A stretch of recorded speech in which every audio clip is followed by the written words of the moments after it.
Hello, welcome to the next video tutorial. Today I will show you how to calibrate the focus motor on the Maverick.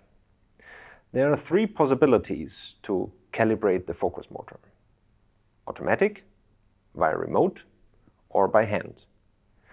Choose automatic only for cine lenses.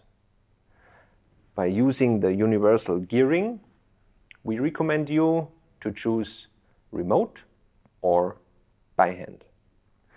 Today I will show you how to calibrate it manually by hand.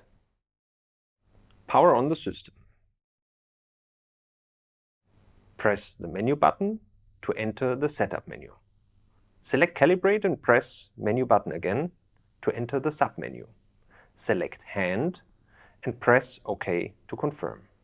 Press OK again to start the manual calibration process.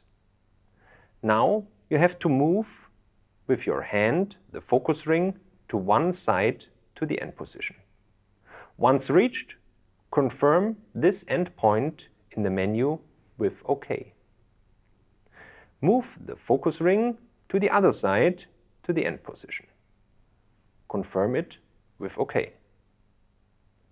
Exit the menu and you're ready to go.